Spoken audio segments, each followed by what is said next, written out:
Hello guys, good morning. Paano mag-appeal kapag meron tayong community guidelines na warning kay YouTube kung meron po siyang dinilit na video? Ganito lang po mag-appeal. Punta lang tayo sa ating Chrome browser.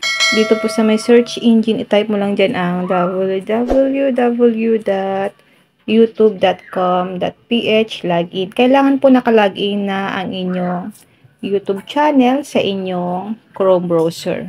Click natin ang sign in. Click natin itong profile natin sa gilid.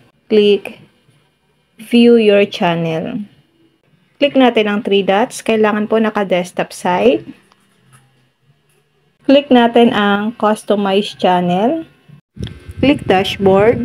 Makikita nyo po na meron ako ditong active copyright strike. Meron po ditong community guidelines warning. Ginawan ko po ito guys ng video para sa mga katulad kong YouTuber na nag-uumpisa pa lang. Para maging aware po tayo sa mga community guidelines ni YouTube at para hindi po masayang ang mga video na ginawa natin. Click natin ang Take Action.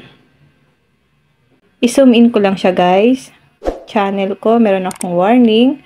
Visibility remove, ito po yung content na dinilit po ni YouTube. Ginawan ko po ito ng video para makatulong po ako sa mga small YouTuber na katulad ko. Click natin itong warning para basahin natin guys kung ano po ang nakasulat. This is just a warning. If it happens again, your channel will get a strike and you won't be able to upload, post, or live stream for 1 week. So kapag naulit daw ito guys, magkakaroon tayo ng strike. Then hindi tayo makakapag-upload or makakapag-post or live stream sa 1 week. Kaya yung mga ganitong content guys na related dito, naka-unlisted na po sa akin. Pwede po kayo guys mag-appeal, pwede ring hindi. Pwede po kayong mag-appeal doon mismo sa email, pwede po kayo doon kung saan po nag-email si YouTube. Click natin ito. Scroll up natin. Scroll up. Review your content with our policies in mind. If after reviewing your content, you think we made a mistake, let us know. You can appeal this decision. Pwede naman tayo guys mag-appeal once na palagay natin din man po community guidelines yung nagawa nating video. Click lang natin ang here. Click next. Click next. Click start appeal.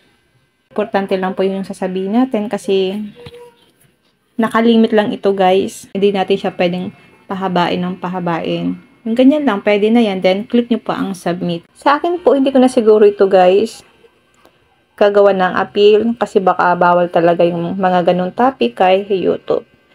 Pinakita ko lang po sa inyo kung paano po mag-appeal dito sa YouTube kapag may dinilit na video sa inyo si YouTube. Yun lang guys, sana po may natutunan kayo sa aking video. Kung hindi ka pa naka-follow sa aking Facebook page, pa-follow po ako Positive Mind at sa aking YouTube channel Arky Willow para updated ka lagi sa mga bago kong upload.